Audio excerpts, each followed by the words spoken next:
Item ಯಾವುದೇ ಇರಲಿ try ಮಾಡಿ ಆಚಿ ಚಿಕನ್ ಮಸಾಲಾ ನೋಡಿ, ಬೆಳಗ್ಗೆ 6 ಗಂಟೆಯವರೆಗೂ ಕೂಡ ತಹಶೀಲ್ದಾರ್ ಗಿರೀಶ್ ಒಳಗೆ ಕೂಡಿಟ್ಟಿದ್ರು ಈ ಗ್ಯಾಂಗ್ನವರು. ಅಲ್ಲಿವರೆಗೂ ಹಿಂಸೆ ಕೊಡ್ತಾನೆ ಇದ್ರು. ಬಳಿಕ ಗಿರೀಶ್ ಸೂಸೈಡ್ ನೋಟ್ ಬರ್ಸ್ಕೊಂಡು ಸಹಿ ಹಾಕಿಸ್ಕೊಂಡಿದ್ರಂತೆ.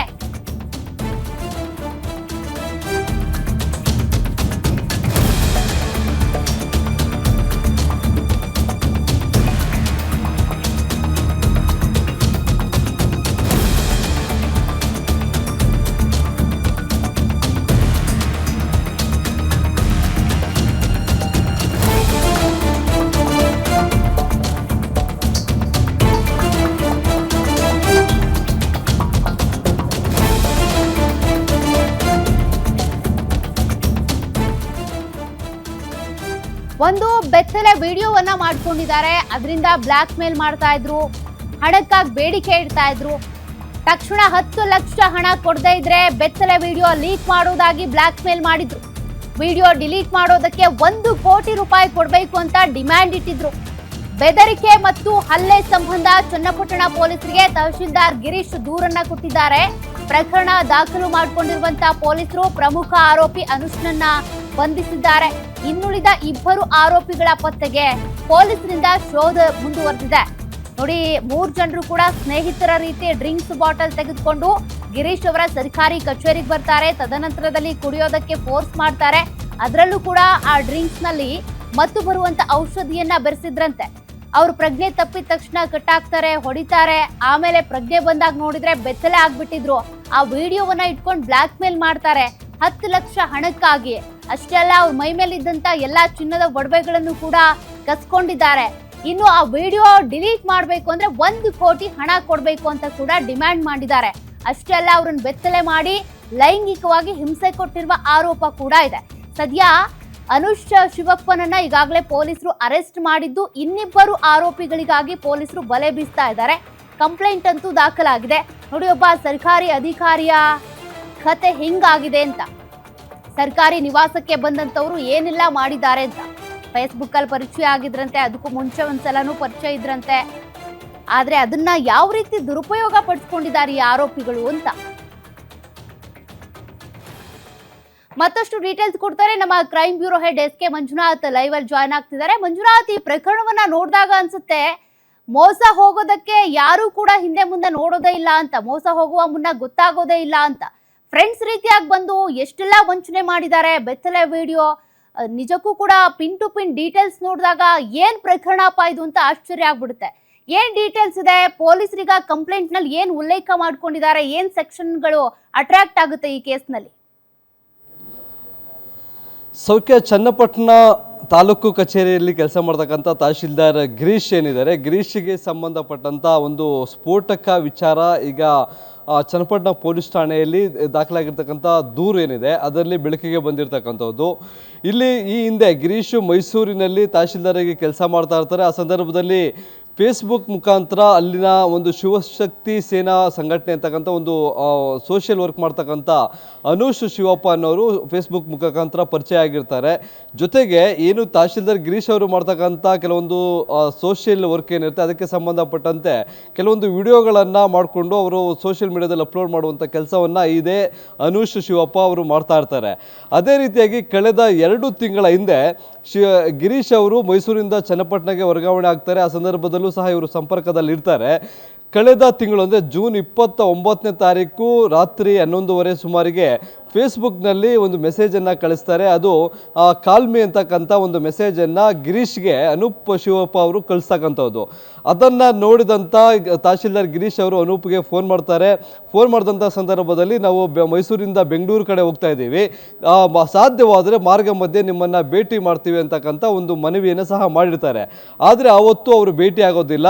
ಬಳಿಕ 2 ದಿನ ಬಿಟ್ಟು ಅಂದರೆ ಜೂನ್ 29 ಆಗೋದಿಲ್ಲ, 30ನೇ ತಾರೀಕು ಅವರು ಭೇಟಿ ಮಾಡ್ತಾರೆ. ಭೇಟಿ ಮಾಡಿದಂಥ ಸಂದರ್ಭದಲ್ಲಿ ಸಮಯ ಎಷ್ಟಾಗಿರುತ್ತೋ ಅಂದರೆ ಮಧ್ಯರಾತ್ರಿ 2 ಗಂಟೆ ಆಗಿರುತ್ತೆ. ಆ ಸಂದರ್ಭದಲ್ಲಿ ಏನು ಕೇವಲ ಅನೂಪ್ ಶಿವಣ್ಣ ಮಾತ್ರ ಬರೋದಿಲ್ಲ, ಆತನ ಜೊತೆಗೆ ಜಯರಾಜು ಜೊತೆಗೆ ಶೋಭರಾಜು ಜೊತೆಗೆ ನವೀನ್ ಅಂತಕ್ಕಂಥ ಇಬ್ಬರು ಫ್ರೆಂಡ್ಸು ಬರ್ತಾರೆ. ಅನುಷ್ ಶಿವಪ್ಪ ಕೈಯಲ್ಲಿ ಒಂದು ಮದ್ಯದ ಬಾಟಲ್ಗಳು ಅಂದರೆ ಬಿಯರ್ ಇರ್ಬೋದು, ಬೇರೆ ಬೇರೆ ಅವರು ಯಾವ ಡ್ರಿಂಕ್ಸನ್ನು ಸೇವನೆ ಮಾಡ್ತಾ ಇದ್ರು ಅದನ್ನು ತೆಗೆದುಕೊಂಡು ಬಂದಿರ್ತಾರೆ. ಆ ಸಂದರ್ಭದಲ್ಲಿ ಏನು ಒಂದಷ್ಟು ಅಲ್ಲಿ ಮದ್ಯದ ಪಾರ್ಟಿಯನ್ನು ಅಂದರೆ ಡ್ರಿಂಕ್ಸ್ ಪಾರ್ಟಿಯನ್ನು ಮಾಡ್ತೀವಿ ಅಂತಕ್ಕಂಥ ಒಂದು ಮನವಿ ಮಾಡ್ತಾರೆ ಗಿರೀಶ್ ಬಳಿ. ಆದರೆ ಸರ್ಕಾರಿ ಬಂಗ್ಲೆಯಲ್ಲಿರ್ತಕ್ಕಂಥ ಗಿರೀಶ್ ನಿವಾಸ ಏನಿದೆ ಅಲ್ಲಿ ಆ ಮದ್ಯದ ಪಾರ್ಟಿಯನ್ನು ಮಾಡೋದು ಬೇಡ ಅಂತಕ್ಕಂಥ ಒಂದು ಅಬ್ಜೆಕ್ಷನನ್ನು ಗಿರೀಶ್ ಮಾಡ್ತಾರೆ. ಆದರೂ ಸಹ ಅವರ ಮಾತನ್ನು ಕೇಳದೆ ಇದೇ ಅನುಷ್ ಶಿವಪ್ಪ ಮತ್ತು ಅವರ ಸ್ನೇಹಿತರು ತಂದಿದ್ದಂಥ ಡ್ರಿಂಕ್ಸ್ ಬಾಟಲ್ಗಳನ್ನು ಓಪನ್ ಮಾಡಿ ಅಲ್ಲೇ ಡ್ರಿಂಕ್ಸ್ ಮಾಡೋದಕ್ಕೆ ಶುರು ಮಾಡ್ತಾರೆ. ಹೇಗಿದ್ದರೂ ಇವರು ಪಾರ್ಟಿ ಶುರು ಮಾಡಿಬಿಟ್ಟಿದ್ದಾರೆ ಅನ್ನೋ ಕಾರಣಕ್ಕಾಗಿ ಗಿರೀಶ್ ಅವರು ಅವರಿಗೆ ಬೇಕಾದಂಥ ಕೆಲವೊಂದು ಫ್ರೂಟ್ಸು ಮತ್ತು ಡ್ರೈ ಫ್ರೂಟ್ಸನ್ನು ವ್ಯವಸ್ಥೆಯನ್ನು ಸಹ ಮಾಡಿರ್ತಾರೆ.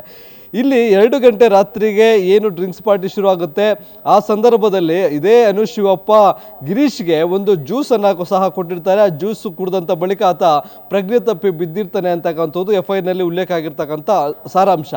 ಬಳಿಕ ಬೆಳಗಿನ ಜಾವ 5 ಗಂಟೆಗೆ ಯಾರೋ ಆತನ ಒಂದು ಕೆನ್ನೆಗೆ ಜೋರಾಗಿ ಹೊಡೆದಂಥ ಒಂದು ರೀತಿಯಾಗಿ ಪೇಯ್ನ್ ಆಗುತ್ತೆ. ಆಗ ಕಣ್ಬಿಟ್ಟು ನೋಡಿದಂಥ ತಹಶೀಲ್ದಾರ್ ಗಿರೀಶ್ ಅವರು ಸಂಪೂರ್ಣವಾಗಿ ಬೆತ್ತಲೆ ಆಗಿರ್ತಾರೆ. ಆ ಬೆತ್ತಲೆ ಆಗಿರ್ತಕ್ಕಂಥ ಒಂದು ದೃಶ್ಯವನ್ನು ಕಂಡು ಶಾಕ್ ಆದಂಥ ಗಿರೀಶು ಅಲ್ಲೇ ಇದ್ದಂಥ ಅನುಷ್ ಶಿವಪ್ಪ ಮತ್ತು ಅವರ ಸ್ನೇಹಿತರೇನಿದ್ರು ಅವರನ್ನು ಪ್ರಶ್ನೆ ಮಾಡ್ತಾರೆ.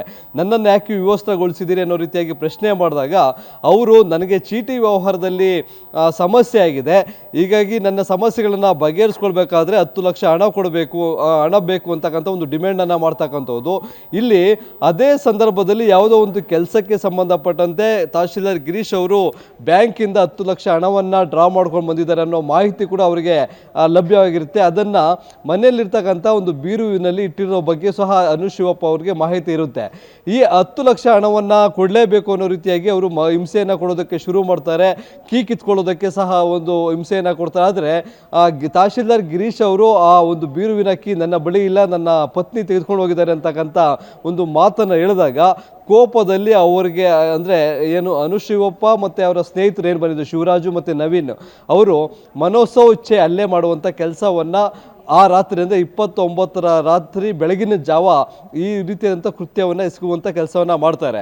ಆ ಸಂದರ್ಭದಲ್ಲಿ ಎಷ್ಟೇ ಹೇಳಿದ್ರು ಕೀ ನನ್ನ ಬಳಿ ಇಲ್ಲ ಅಂದಾಗ ಆಗ ಇಬ್ಬರೂ ಸಹ ಅವ್ರಿಗೆ ಕೈ ಮೀಲಾಯಿಸುವಂಥ ಒಂದು ಪರಿಸ್ಥಿತಿ ನಿರ್ಮಾಣ ಆಗುತ್ತೆ. ಆಗ ತಹಶೀಲ್ದಾರ್ ಗಿರೀಶ್ ಅವರ ಕೈಯಲ್ಲಿದ್ದಂಥ 8 ಗ್ರಾಮ್ ತೂಕದ ಉಂಗುರ ಜೊತೆಗೆ ಆತನ ಕೊರಳಲ್ಲಿದ್ದಂಥ 14 ಗ್ರಾಮ್ ತೂಕದ ಚಿನ್ನದ ಸರ ಜೊತೆಗೆ ಸೊಂಟದಲ್ಲಿದ್ದಂಥ ಬೆಳ್ಳಿ ಉಡುದಾರವನ್ನು ಕಿತ್ಕೊಳ್ಳುವಂಥ ಕೆಲಸ ಮಾಡ್ತಾರೆ. ಅದರ ಒಂದು ಮೌಲ್ಯ ಎಷ್ಟಿತ್ತು ಅನ್ನೋದ್ರ ಬಗ್ಗೆ ದಾಖಲಾಗಿರ್ತಕ್ಕಂಥ FIRನಲ್ಲಿ ಉಲ್ಲೇಖ ಮಾಡಿರ್ತಕ್ಕಂಥದ್ದು.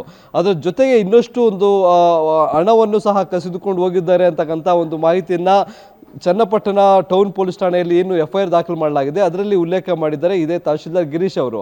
ಬಳಿಕ ಏನು ಆ ಉಂಗುರ ಮತ್ತು ಸರ ಎಲ್ಲವನ್ನು ಕಿತ್ಕೊಂಡಂಥ ನಂತರವೂ ಏನು ಬೆತ್ತಲೆಯಾಗಿದ್ದಂಥ ತಹಶೀಲ್ದಾರ್ ಗಿರೀಶ್ ಅವರನ್ನು ಅಲ್ಲೇ ಇದ್ದಂಥ ಮಂಚದ ಮೇಲೆ ತಳ್ಳಿ ಇಬ್ಬರು ಅಂದರೆ ಶಿವರಾಜು ಮತ್ತು ನವೀನ್ ಏನಿದ್ದಾರೆ ಅವರು 2 ಕೈಯನ್ನು ಹಿಡಿದುಕೊಳ್ಳುವಂಥದ್ದು ಜೊತೆಗೆ ಆತನನ್ನು ಸಾಯಿಸುವಂಥ ಪ್ರಯತ್ನವನ್ನು ಸಹ ಮಾಡಿದರು ಅಂತಕ್ಕಂಥ ಅಂಶವನ್ನು ಇಲ್ಲಿ ದಾಖಲಾಗಿರ್ತಕ್ಕಂಥ FIRನಲ್ಲಿ ಉಲ್ಲೇಖ ಮಾಡಲಾಗಿದೆ.